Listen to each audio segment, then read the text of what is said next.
राधे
इस पद की व्याख्या में अब तक आप लोगों को ये बताया गया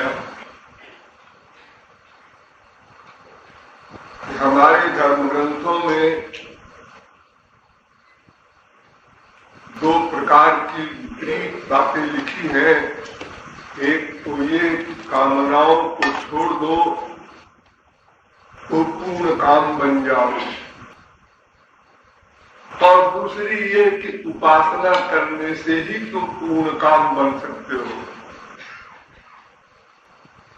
तो पहले पक्ष को डिटेल में आप लोगों के सामने रखकर ये सिद्ध किया गया कि कामनाओं को हम समाप्त नहीं कर सकते, क्योंकि कामनाओं की जननी माया है और माया भगवान की अति बलवती महाशक्ति है।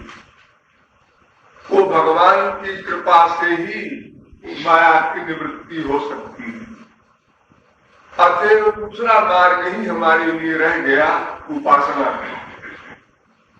उपासना के विषय में कल आपको बताया कि उपासना मन को ही करनी है। आत्मा कर्ता माना जाता है, भगवान भी कर्ता माना जाता है, लेकिन डायरेक्ट कर्ता नहीं। डायरेक्ट कर्ता केवल मन है।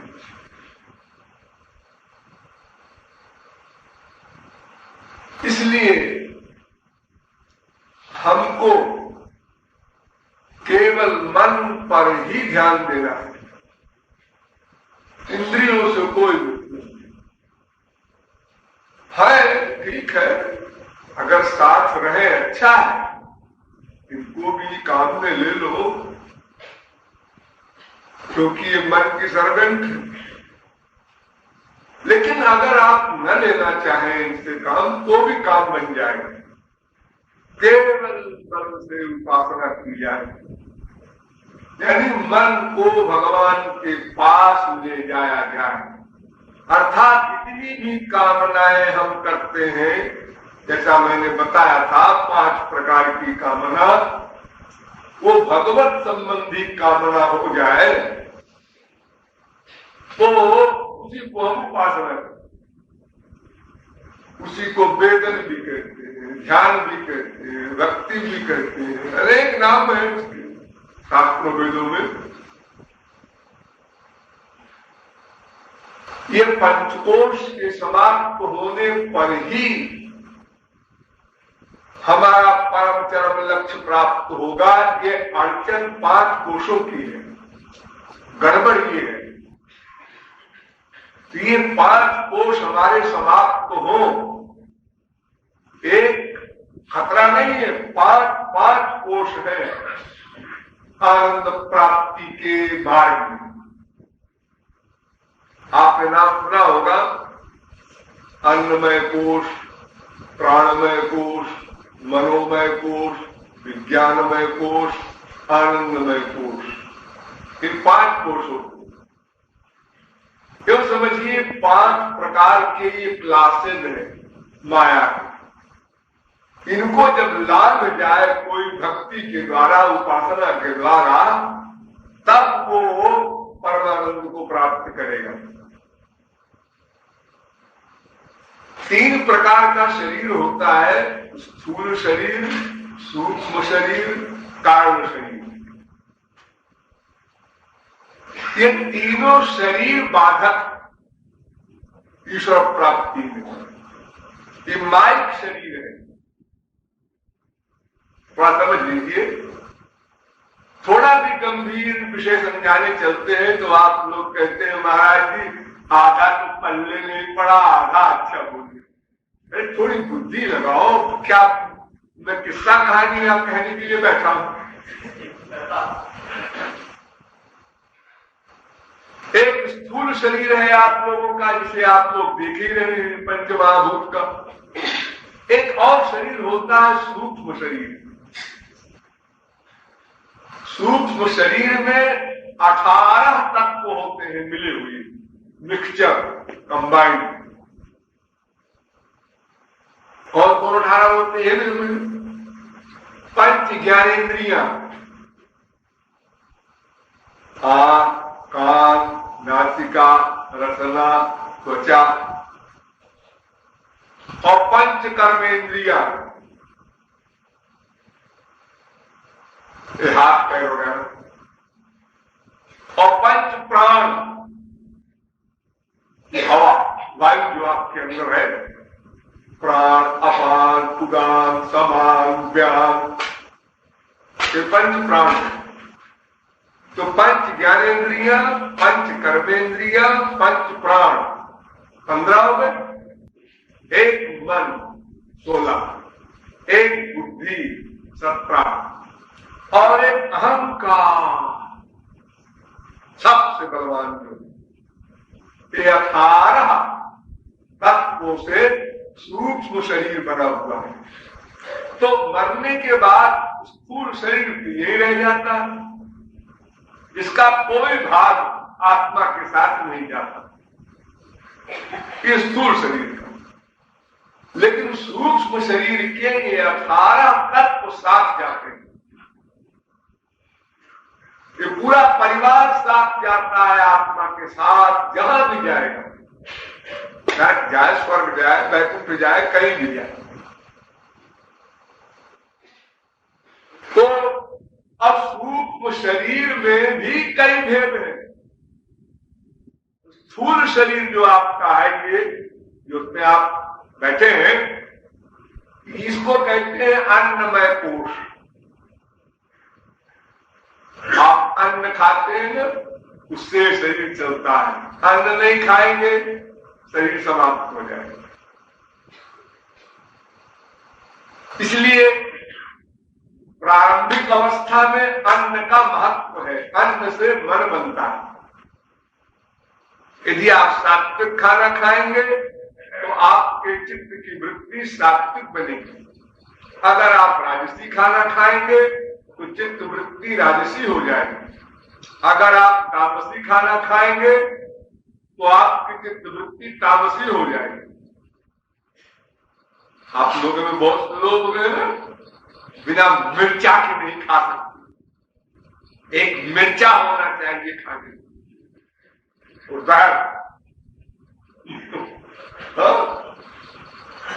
तो ये खाने पीने का प्रभाव पहले कोष में पड़ता है।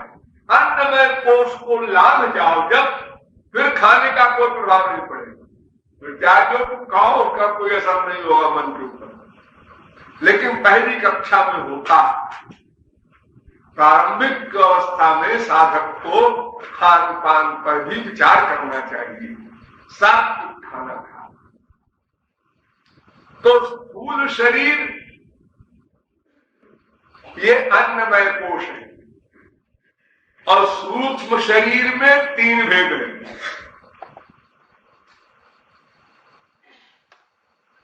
पंच प्राण और पंच कर्मेंद्रिय,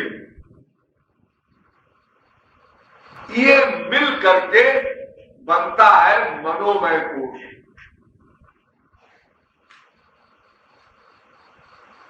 और पंच ज्ञानेन्द्रिय प्लस मन, ये बनता है प्राणमय कोश। और पंच ज्ञानेन्द्रिय प्लस बुद्धि, ये बनता है विज्ञानमय कोश। और कारण शरीर जो है वो है आनंदमय कोश। कारण शरीर क्या है? कारण शरीर में और कुछ नहीं होता, न इंद्रियां होती है, न मन होता है, न प्राण होते हैं, न बुद्धि होती है। कारण शरीर में केवल वासना होती है, इच्छा। वो वासनात्मक शरीर है, वो सबसे आखिर में जाता है। आनंदमय कोश समाप्त होने पर वासनाएं समाप्त होगी, ये कामनाएं जाएंगी। जिसको बड़े आराम से कह दिया वेद ने, इधा सर्वे प्रमुच्यन्ते कामानि स्थिरता।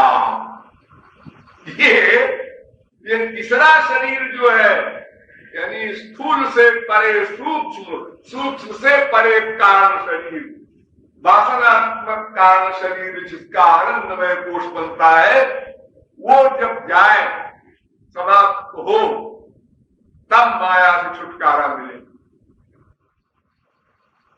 यही 3 शरीर उस परब्रह्म के दर्शन में बाधक है।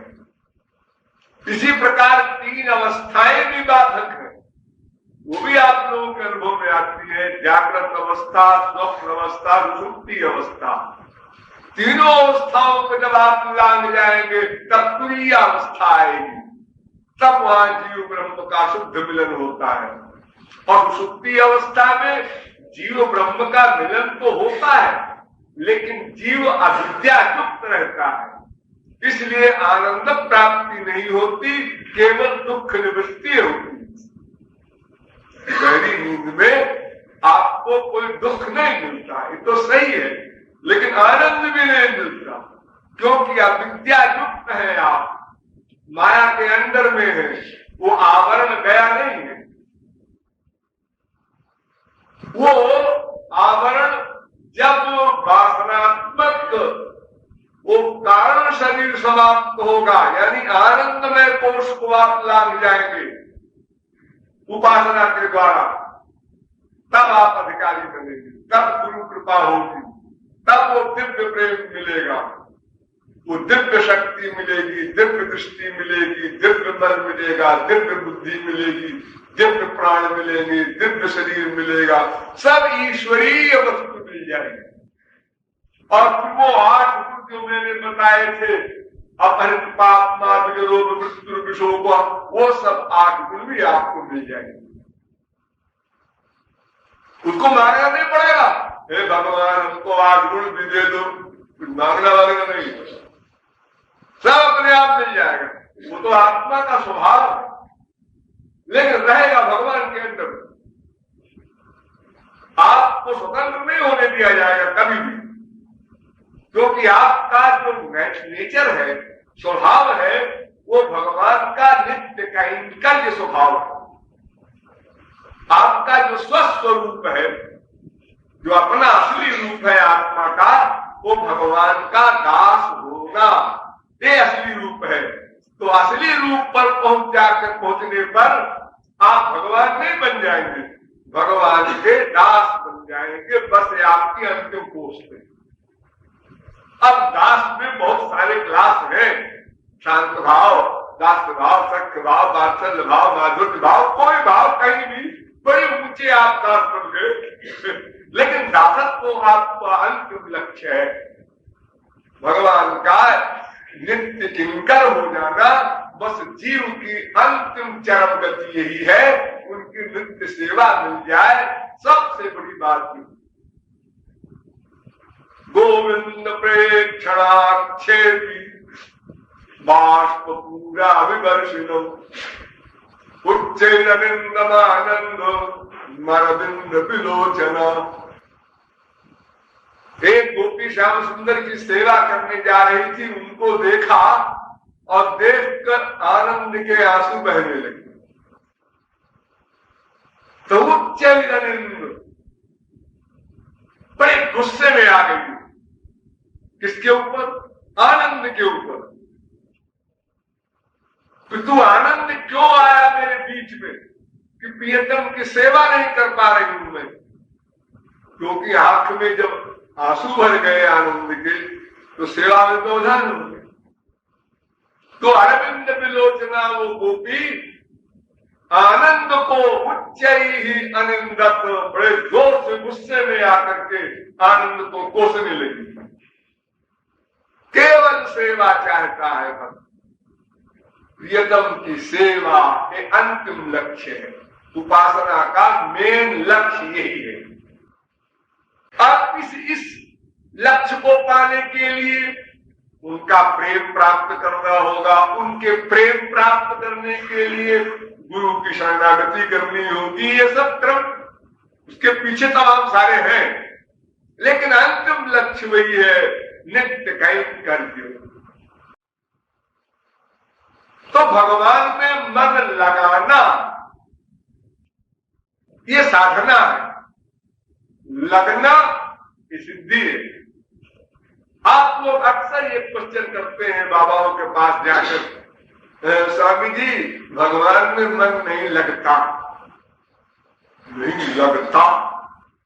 कहां लिखा है कि भगवान में मन लगेगा? किस किताब में लिखा है? बताओ, कोई किताब दुनिया वैसी बनी है धार्मिक?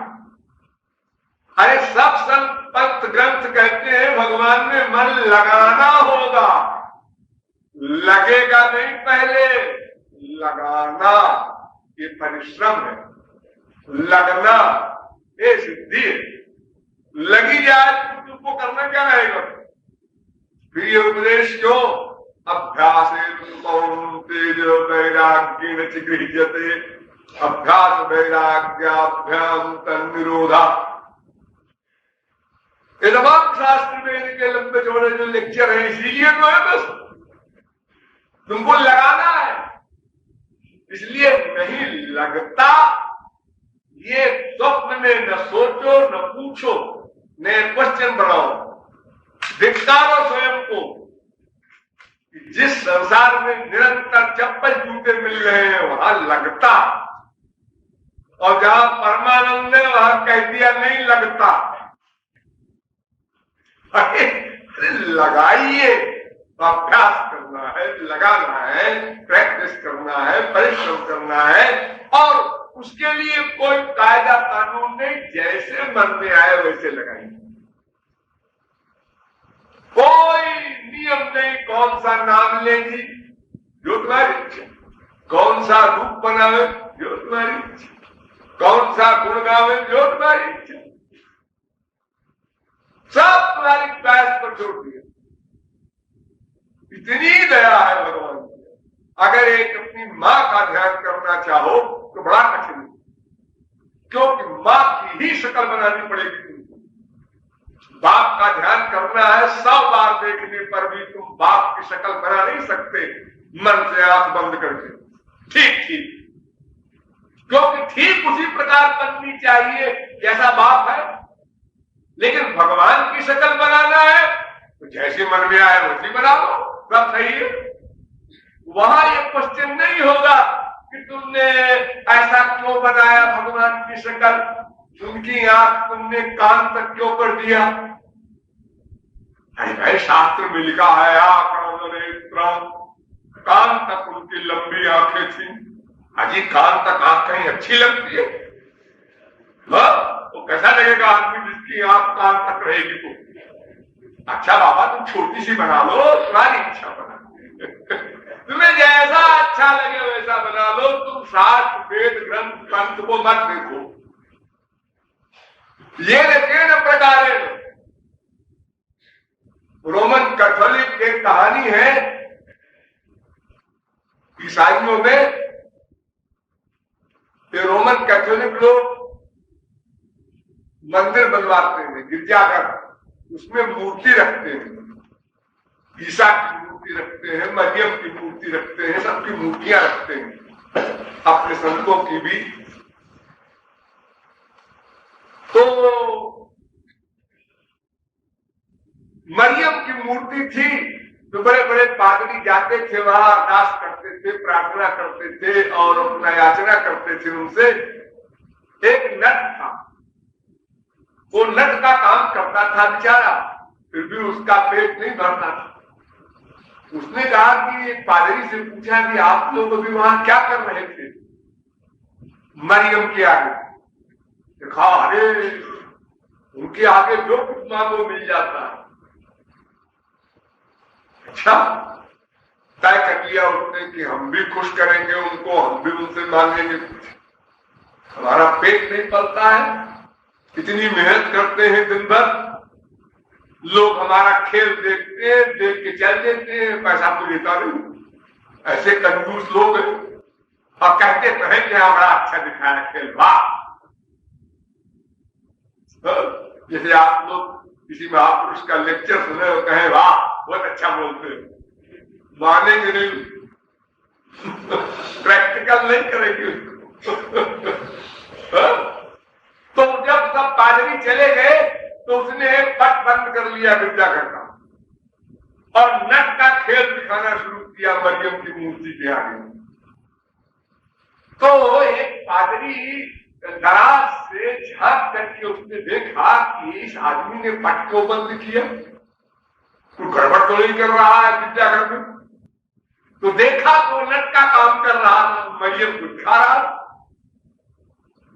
तो धक्का दे करके और दरवाजा तोड़ करके सब पादरी लोग वहां इकट्ठे हो गए और जनता इकट्ठी हो गई ईसाइयों की, उस मजहब वाले, और कहा कि कोई बदमाश अंदर नाटक कर रहा है इस प्रकार से मूर्ति के आगे, ऐसे भला कोई खुश करता है मरियम को। लोग उसको जब मारने लगे तो बड़ा तेजाब उनके प्रकाश हुआ और मरियम स्वयं प्रकट हुई और उन्होंने उसका पसीना पोंछा उस नट का। तब लोगों ने क्षमा मांगा। मरियम ने कहा देखो ये भोला भाला, इसने ये विश्वास किया कि भाई मेरे पास और तो कोई गुण है नहीं कि मैं खुश कर सकूंगा मरियम को। नट विद्या मैं जानता हूं, तो मैं यही दिखा दूं, शायद खुश हो जाएंगी, तो मैं इनसे कुछ मांगूंगा। इस भोलेपन से मैं तो खुश हो गई। और तुम लोग जो अहंकार लेकर के आते हो यहाँ पर और बड़े बड़े उच्च शब्दों में मेरी स्तुति करते हो, उससे मैं खुश नहीं हूं। मूर्खो बुदत कृष्णाय धीरो बुदत कृष्णवे। मूर्ख व्यक्ति बिना पढ़ा लिखा विष्णवे नमः नहीं जानता बोलना, विष्णाय नमः बोल देता है। कृष्णाय नमः, विष्णाय नमः, हराय नमः, गंगाय नमः, यमुनाय नमः, सब जगह आय लगा देता है बेचारा। तो भगवान ये नहीं देखते वो कहा क्या लगा रहा है, क्या बोल रहा है। वो तो मन की बात है ना, उपासना तो मन से होती है। वो मन का सरेंडर, मन की श्रद्धा, मन का विश्वास कितने परसेंट है बस उतना नोट कर लेता है भगवान, बाकी सब 0/100। मसनवी ग्रंथ में भी एक ऐसी कहानी है, जलालुद्दीन रूमी ने लिखा है। एक बार हजरत मूसा, ईसा के पहले की कहानी है। एक पहाड़ से उतर रहे थे तपश्चर्या करके, तो नीचे उतरते समय उन्होंने देखा कि एक गड़रिया भेड़ चरा रहा है और ऊपर हाथ करके खुदा से कह रहा है, ऐ खुदा तू मुझे दर्शन दे दे, मैं और कुछ नहीं कर सकता हूं, तेरे चप्पल फटी होगी तो मैं सी दूंगा, तेरे कंबल में चीलक पड़ गए होंगे तो मैं बीन दूंगा। ये हजरत मूसा ने सुना, उनको बड़ा गुस्सा है। उन्होंने कहा, बदतमीज, खुदा के कंबल में चीलर पड़ेंगे? अरे चीलर पड़ना तो मतलब संसार में भी, कहीं गांव में भी कहीं कहीं आप पाएंगे कि किसी के कंबल में चीलर पड़े हो कपड़े में। आजकल गांव वाले भी इतने गंदे नहीं है, लेकिन भला खुदा के यहाँ चीलर कहां से पहुंच जाएगी? उनके कंबल में चीलर पड़ी हो तो मैं निकाल दूं? तूने अपमान किया खुदा का, तू कप्पारा है, अपराधी है, गुनहगार है, कन्हैया है। जब ऐसा उसको डिक्लेयर किया तो बेचारा घबरा गया और गाय अपने बकरी वकरी भेड़ वोड़ छोड़ करके चला गया दूर और रोने लगा। क्या ऐसा अपराध मैंने कर डाला जो खुदा माफ ही नहीं करेगा? तो हजरत मूसा के लिए आकाशवाणी हुई खुदा की कि मूसा, तुमको हमने इसलिए नहीं भेजा दुनिया में कि तुम लोगों को मुझसे अलग करो, तुमको हमने इसलिए भेजा है कि लोगों को मेरे पास लाओ। उस गडरिये ने जो कुछ भी कहा बिल्कुल ठीक कहा, उसके उस भोलेपन पर मैं बहुत प्रसन्न हूं। तुम जाओ क्षमा मांगो। हजरत मूसा गए गडरिया के पास क्षमा मांगने और उससे कहा, ओ गडरिया, उसने कहा कि फकीर साहब, गडरिया चला गया, अब तो मेरी खुदी भी नहीं है। गडरिया गया, यानी वो जो अहंकार है, अंतिम जो मैंने बताया था आपको, पंच कर्मेंद्रिय, पंच प्राण, पंच ज्ञान, ज्ञानेन्द्रिय और मन बुद्धि, और उसके ऊपर जो अहंकार है वो सबसे बड़ा बाधक शक्ति है। और जितना भी संसार का सामान जिसके पास होगा उतने वो बलवान होगा। ये भी नोट कर लीजिए। कोई रूप हो किसी के पास सुंदर, उसी में अकड़ा घूम रहा, किसी के पास धन हो, किसी के पास नॉलेज हो, विद्या हो, हम AA में है, PhD है, डीलिट है, IAS है, यानी कोई भी संसार की चीज जरा अच्छे क्लास की किसी के पास हो जाए, बस वो अहंकार से दबोच दिया, उतने बड़ा अहंकार उसको होगा, कोई बच नहीं सकता। और अगर वो व्यक्ति अपने आप अकेले सोचे, मैं IAS हूं, मैं AA में हूं, क्या मुझे अहंकार है? नहीं तो अपने आप अगर सोचेगा तो कहेगा नहीं तो एक दीनता, जैसे हमारे यहाँ अहंकार न होने का हमारे यहाँ शब्द है दीनता। गौरांग महाप्रभु ने पहला वाक्य वही लिखा, तृणादपि सुनीचेन। आपको ईश्वरोपासना करना है? जी हाँ, तो पहले कान खोल कर सुन लो, तृण से बढ़कर दीन भाव, जिसको त्याग करें। यही खाएंगे, यही पिएंगे, ऐसे ही कपड़े पहनेंगे, यही देखेंगे, यही सुनेंगे, ये जो इंद्रियों के विषय है, ये सब न हो वो त्यागी है। हाँ, लेकिन एक बारीक बात है, सर्वत त्याग कर दे कोई, कर्पात्री हो जाए, मुखपात्री हो जाए और आगे बढ़ जाए, किसाने हाथ भी नहीं लगाते खाने में, मुख से खा लेते हैं। कर्पात्री संत हुए ना हमारे यहाँ, उसके आगे और बढ़ जाए कोई, मुखपात्री नाम रख ले। बड़ा त्याग करे संसार का, लेकिन अगर उसके अंदर ये भावना बनी है कि मैं त्यागी हूं, बस सर्वनाश हो गया, अब वो नहीं बचे, गया उसका सारा त्याग उसको ले डूबा, न त्याग करता तो अच्छा। अगर अहंकार आ गया तो त्याग करने का अहंकार भी छोड़े, तब त्याग का वास्तविक अर्थ है। और अगर त्याग करने पर, रघु बहुत बड़े सम्राट एक हुए हैं, आप लोगों ने नाम सुना होगा, राम के बाद दशरथ के बाद आज के बाद रघु के बाद दिलीप, ऐसा क्रम है, वंशक्रम। तो इतने बड़े दानी थे कि उन्होंने सारा राज्य दान कर दिया, सारा सामान, स्त्रियों के जेवर भी। एक मिट्टी के बर्तन में पानी पी रहे एक पेड़ के नीचे बैठकर, तो कुछ लोग जा रहे थे, उन्होंने समझा कोई गरीब भिखारी बैठा है, तो एक ने एक से कहा कि अरे हमने सुना है रघु ने सब कुछ दान कर दिया, अब आजकल वो मिट्टी के बर्तन में खाते पीते हैं। रघु ने सुन लिया, उसने कहा इधर आना, तो बुलाया, बड़े ऐश से बोला, पथिक क्या है, अभी क्या कह रहा था? मैं ये कह रहा था कि रघु ने इतना दान किया, इतना दान किया कि मिट्टी के बर्तन में पानी पीते हैं, और हम सब उनकी रियाया है, तो अपने खाली लोटा था हमारे पास सामान है।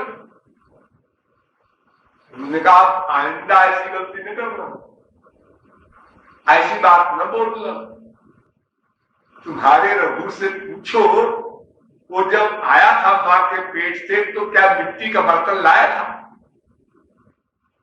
वो भी यही का है, ईश्वर के साम्राज्य का है। अपना उसने क्या त्याग किया?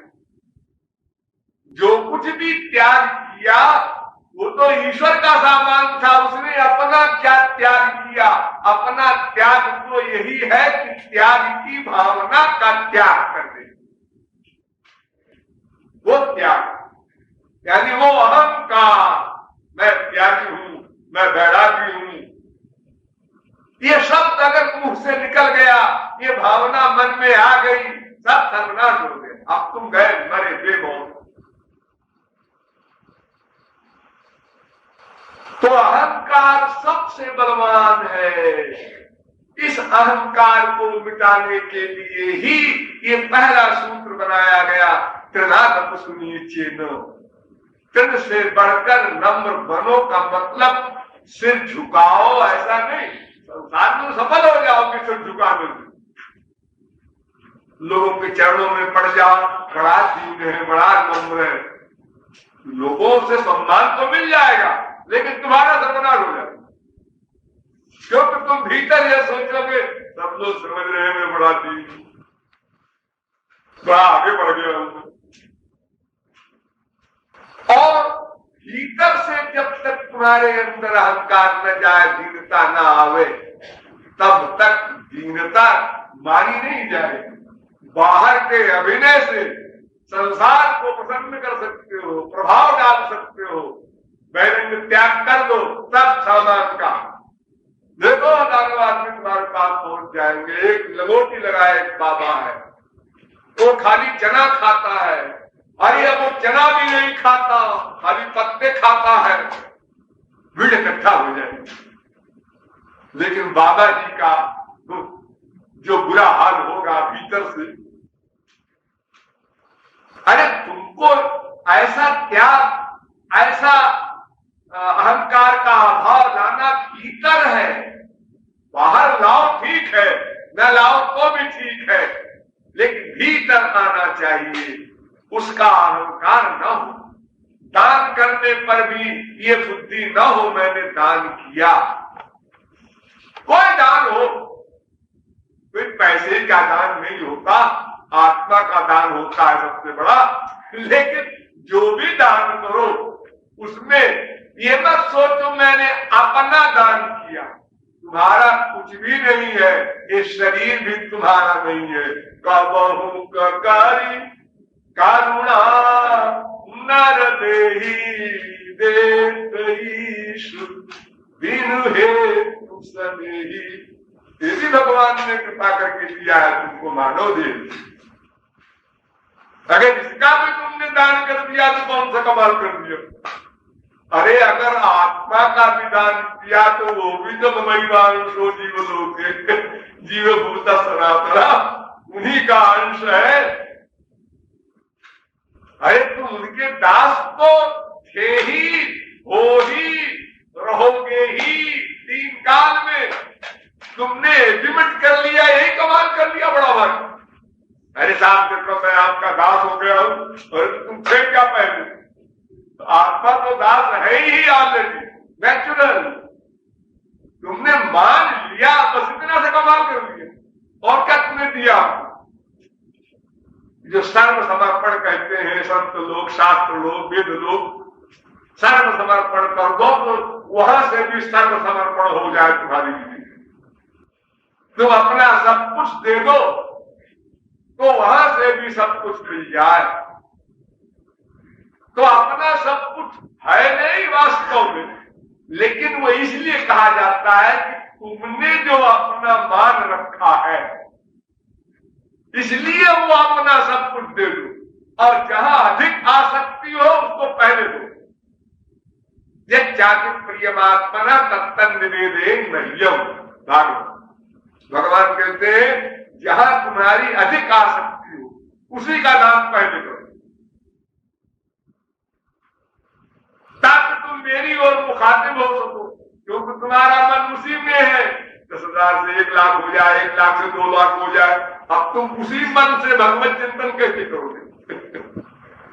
मन 2, 4, 10, 20 तो है नहीं, एक ही मन है। तो उपासना का कोई भी तरीका हो, लेकिन मन का ही प्राधान्य है। मन से ही उपासना करनी है और मन में ही दीनता लानी है। मन से ही सारा काम होना है। उपासना में पहला पॉइंट है मन। इसके बाद और कुछ लोग मूर्ति के दर्शन करने जा रहे हैं, मूर्ति में भगवान की भावना करेंगे। भावना माने क्या? मन। आंख भावना नहीं करेगी, कान भावना नहीं करेगा, मन करेगा। कीर्तन करने जा रहे हैं, सत्संग सुनने जा रहे हैं, कोई भगवत विषय कार्य करने आप जा रहे हैं, जप करने जा रहे हैं, क्या करते हैं? पाठ करने जा रहे हैं, गीता का, भागवत का, रामायण का, गूगल साहब का। ये सब इंद्रियों का वर्ग है। इंद्रियों के वर्ग से भगवान नहीं मिला करता। ये तो जीरो भी गुणा कर रहे हैं आप। मन का लगाव करना है, मन का। अनंत कोट कब तुम इंद्रियों से उपासना करो, भगवान लिखेगा नहीं अपने बही खाते। तुम किए जाओ। वाणी से तुम भगवान नाम ले रहे हो, दुनिया सुन रही है। अजी ये जब से पैदा हुआ बस राम राम राम राम राम राम राम राम ही कर रहा लगातार, बड़ी तेज स्पीड में। हमने और कुछ सुने नहीं इससे। हाँ ये तो ठीक है, लेकिन भगवान ने कब कहा कि तुम राम राम किए जाओ तो काम बनेगा? भगवान तो कहते हैं देखो एक बात याद कर लो, ध्यायतो विषयान पुंसः संगस्तेषु उपजायते। इसी को भागवत में कहा विषयान ध्यायतः पुंसो विषयेषु विसज्जते और माम अनुस्मरत। अनुस्मरता बस इतने कहा, माम अनुस्मरत चित्तम मय्येव प्रविलीयते।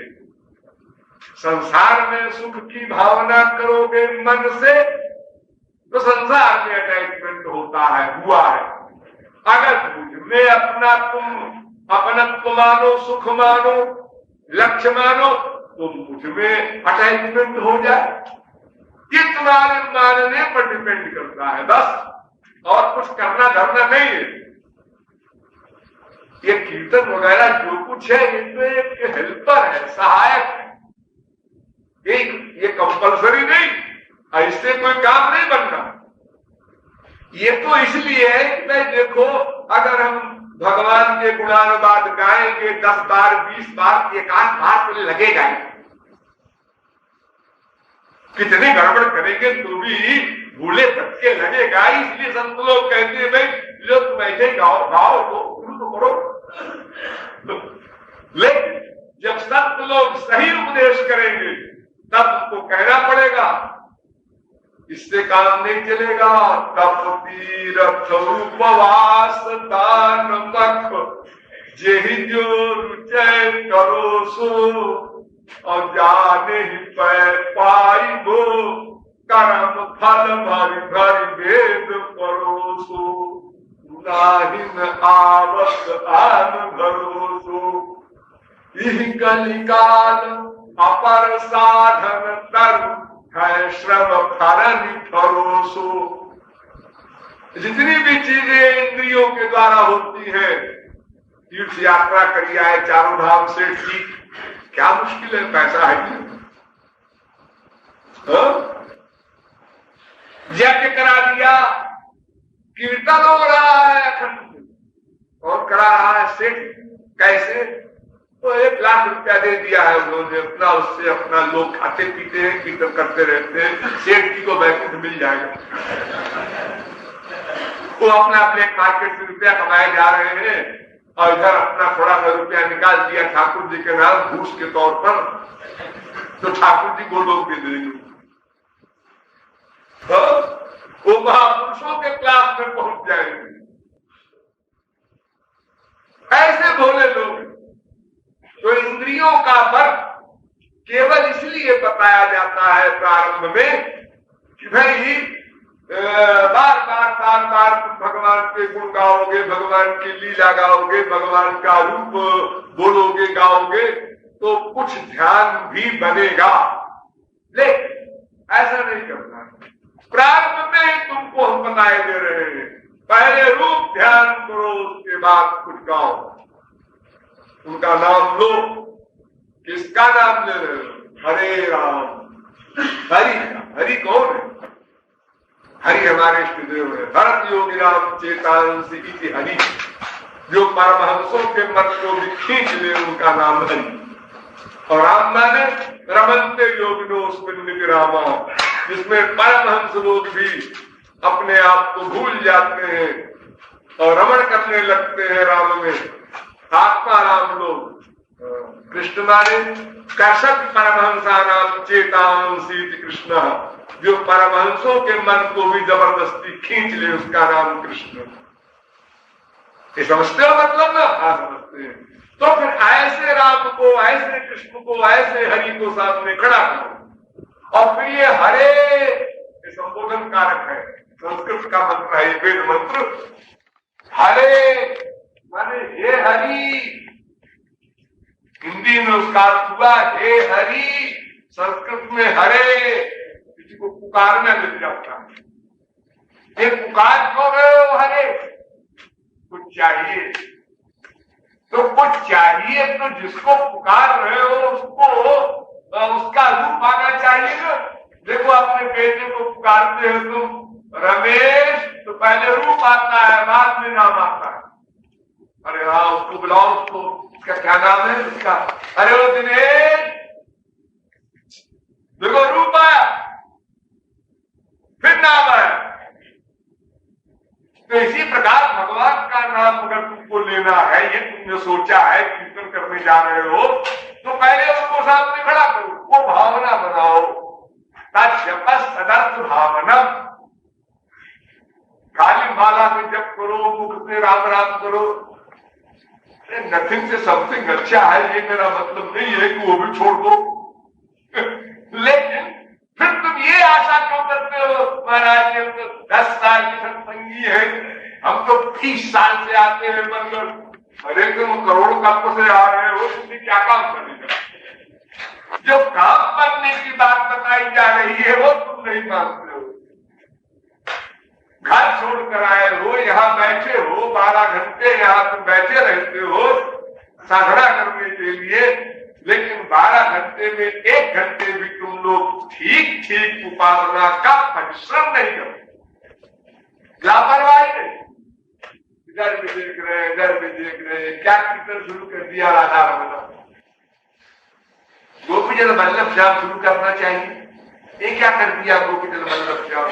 गोविंद जैसे तो आज कैसे बोलते इत्यादि बातें अंत सोचा करते हो बैठे खाने, यानी उसका लाभ लेने के बजाय कहीं दोष चिंतन हो रहा है, कहीं लापरवाही हो रही है, वो रूप ध्यान की चेष्टा।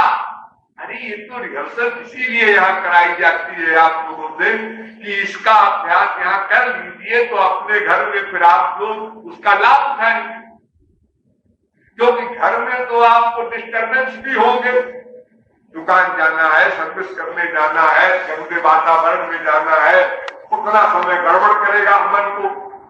फिर 1 घंटे, आधा घंटे, 2 घंटे जो आप एकांत में बैठेंगे तो वो गड़बड़ जो है, जो आपने कर रखी है 8-10 घंटे, वो आप रुकावट डालेंगे। और यहाँ तो केवल यही करना है, आपको ये भी चिंता नहीं है कि बीवी ये कहेगी क्या ना खत्म हो गए, वो भी महाराज जी करेंगे, और बदल में पकी पकाई रोटी मिलेगी। आपने कभी चिंता की कि महाराज जी गेहूं खत्म हो रहा है तो मंगाना है क्या? कुछ पता नहीं, 500 आदमी आते हैं, 50 आदमी का भी पैसा पहले नहीं आता, न खबर आती है कि हम आ रहे हैं। ऐसी मेहमानदारी अगर आप यहाँ हो तो कैसा लगे? अगर बिना बताए लोग पहुंच जाए तो कोई चिंता न रहते हुए भी आप लोग लापरवाही करते हैं, मैं ये कह रहा हूं। इसलिए रूप ध्यान, मन से रूप ध्यान सबसे पहले करना है। और क्यों करना है? इसलिए कि हम जो कुछ चाहते हैं वो श्याम सुंदर से ही मिलेगा ही, और कोई रास्ता नहीं है। या तो गुरु प्लस श्याम सुंदर दोनों को बराबर मान करके मिलेगा, या तो केवल गुरु से मिलेगा, केवल भगवान से भी नहीं मिलेगा। डायरेक्ट उपासना भगवान की नहीं हो सकती। अगर भगवान की डायरेक्ट उपासना करनी है तो उसी के लिए करनी होगी। जब तक गुरु न मिल जाए तब तक भगवान के आगे आंसू बहा करो कि प्रभु हमको कोई गुरु से मिला, मैं ढूंढ नहीं सकता। अब जब गुरु मिल गया तो फिर वही बात वेद की याद रखना, यथा देवे तथा गुरु। जैसे गुरु के प्रति भक्ति है वैसी भगवान के प्रति भक्ति हो। दोनों में छोटे बड़े की बुद्धि न हो। ये जो शास्त्रों में आप सुनते हैं राम से अधिक राम कर दासा वगैरह, ये अधिक अधिक कुछ नहीं। नारद जी ने निष्पक्ष लिखा है, तस्मिन् भेदा भावा, महापुरुष और भगवान में कोई नहीं। क्योंकि जो 8 गुण मैंने बताए हैं भगवान के पास है, वो 8 गुण संत को भी मिल जाते हैं, इसलिए दोनों बराबर।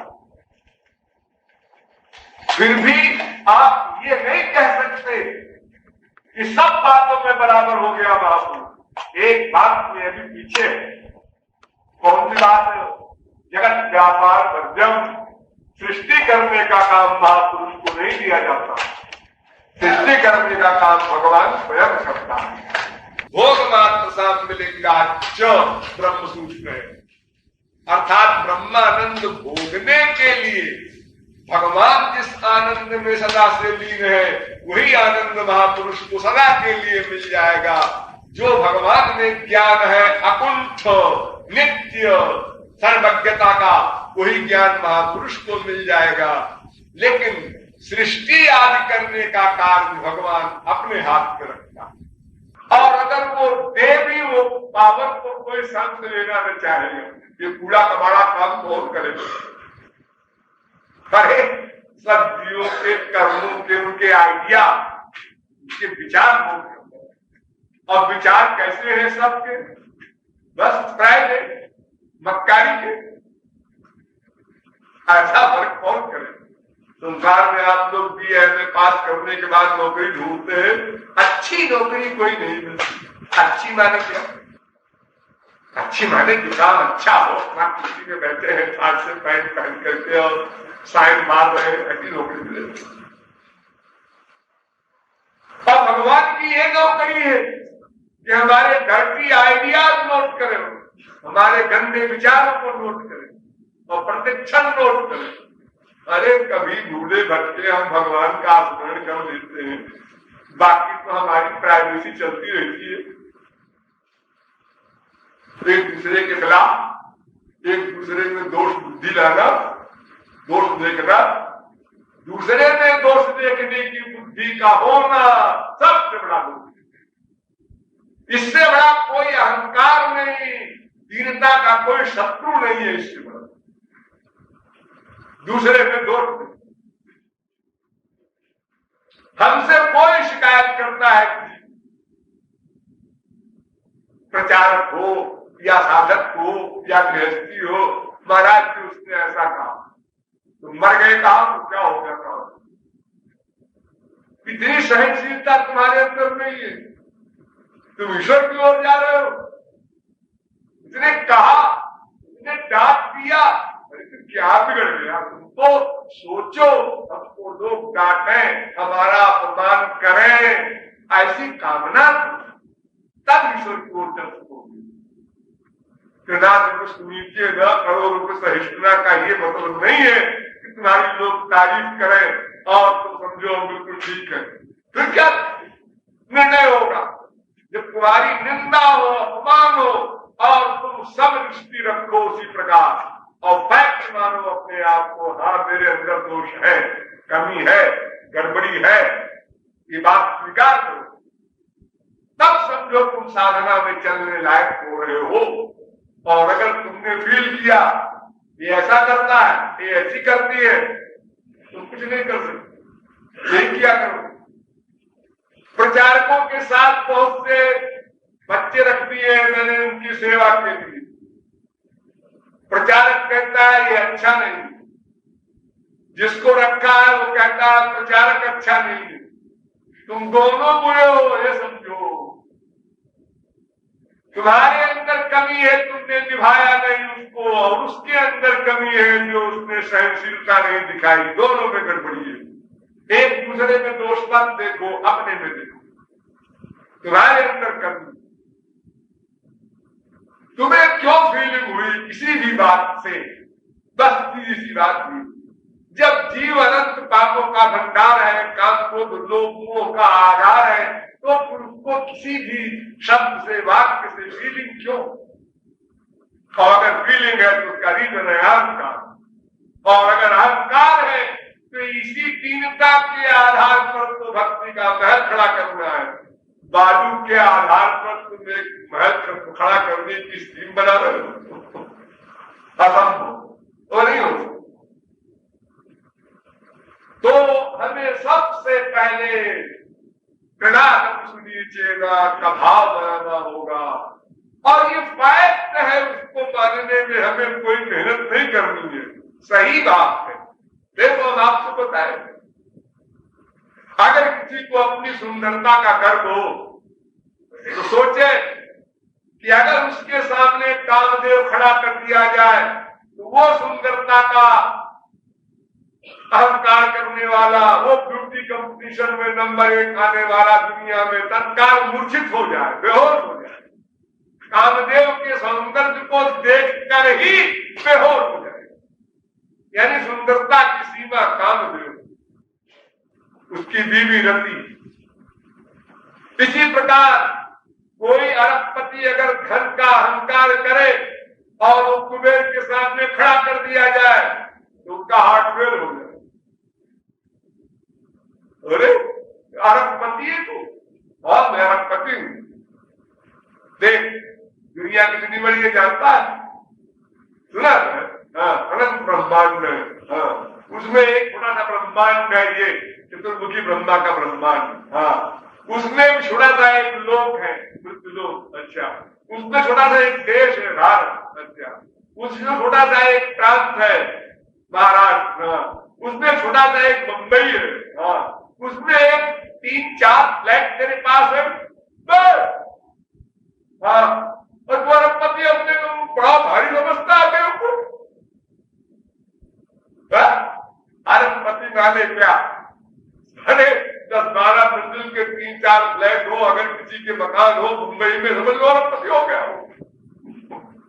क्या इज्जत तुम्हारी है इतनी बड़ी दुनिया में, तुम जरा सी जमीन के मालिक हो, अगर वो भी जीवित रहते तक, उसके बाद 0 हो, फिर अरबपति नहीं रह जाओगे और न पति रह जाओगे। दोनों सीट छिन जाएगी तुम्हारी। तो अहंकार हम करें भी तो क्यों करें, है क्या? हम कहते हैं रावण अहंकारी था, का अहंकार वाजिब, उसको अहंकार करना है या उसने को गलत नहीं किया, क्योंकि इसकी जमरात पैर दबावे वो भगवान ही हो सकता है और कौन हो सकता है?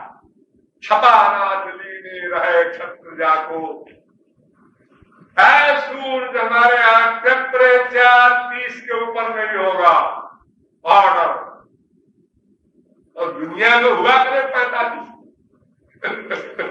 वहां वही होगा जो कहेगा राम। तो वो अहंकार करता है, ऐसी पर्सनैलिटी अगर, तो वो मान लेते हैं ठीक है, लेकिन साधारण जीव किस बात का अहंकार करता है? और फिर सबसे बड़ी बात ये कि जिन चीजों पर हम अहंकार करते हैं उसका बेस क्या है? जीवन। वो जीवन ही हमारा क्षणभंगुर है। हम अगर कहें कल सवेरे मैं ऐसा कर दूंगा, भगवान कहते हैं कल सवेरा मैं होने ही नहीं दूंगा तुम्हारा। तुम क्या कर दोगे? तो जब हमारे जीव का ये शरीर जो है यही नश्वर है, क्षणिक है और अज्ञात, कब छिन जाए, वो युवा हो, बूढ़ा हो, कोई हो, अपराधी हो, निरपराध हो, किसी के लिए कोई पाबंदी नहीं, कब छिन जाए। तो फिर तुम गर्व किस बात पर करते हो? तो गर्व की कोई बात है नहीं। वास्तव में हम लोग परम दीन है ही, केवल मानना है फैक्ट को। ये मतलब नहीं है मेरा कि अपने आप में जबरदस्ती दीन मानो, मानना जो फैक्ट है उसको मानने में क्या ऐतराज है? प्यास लगी, दीन बन गए, कोई पानी पिला दो, कोई पानी पिला दो, 4 दिन खाना न मिले, सूखी रोटी ही दे दो, अब दीन बन गए। रोज तो दीन बन रहे हो, स्त्री के आगे, पति के आगे, बाप के आगे, बेटे के आगे, पड़ोसी के आगे, दुकानदारों के आगे, ऑफिसरों के आगे, सब जगह तो दीन बन रहे हो शास्त्री के लिए। भगवान के आगे दीन बनने की जब बात आई तो महाराज जी पता नहीं क्या बात क्या है। बात कुछ नहीं, केवल बुद्धि, विवेक, नॉलेज, ज्ञान, डिसीजन, इसकी कमी, फैक्ट को फैक्ट मानना, ये गुना। तो सबसे पहली चीज है हमारी दीनता और मन का भगवान में लगाव करना, होना नहीं, करना। लेकिन ये कैसे होगा? जब हमारा मन संसार में लग चुका है और अनंत बार ये निश्चय हो चुका है कि संसार में सुख है और प्रत्यक्ष में भी मिलता है, प्रत्यक्ष में भी मिलता है। रसगुल्ला जबान पर आया, आनंद आ गया, और हरे राम, वो आनंद है। ये प्रत्यक्ष अनुभव भी कहता है। तो फिर ये बात कैसे बनेगी? ये कामनाएं कैसे जाए? बिना कामनाओं के गए उपासना कैसे होगी? मन ही में तो संसार की कामना है, मन ही से भगवान की कामना बनाना है, जिसको उपासना आप कहते हैं। ये दो विरोधी बातें हैं। अगर हमारा मन संसार में भी न आसक्त होता और भगवान में भी न होता, ऐसी पोजीशन हमारे मन की होती न्यूट्रल, उदासीन, तो जब एक संत आता और कहता और अब लगा देते। लेकिन यहां तो लग चुका है भयंकर ढंग से। अब किसी के पैर को लोहे की श्रृंखला में बांध करके और कोई डंडा मारे कि दौड़, अरे दौड़े कैसे? मन से संसार की कामना, बुद्धि से संसार में सुख है, ये डिसीजन बिना निकले भगवान की उपासना कैसे हो? ये प्रॉब्लम फिर आ गई। इसे आज नहीं कल हल किया जाएगा। बोले वृंदावन बिहारी लाल की जय।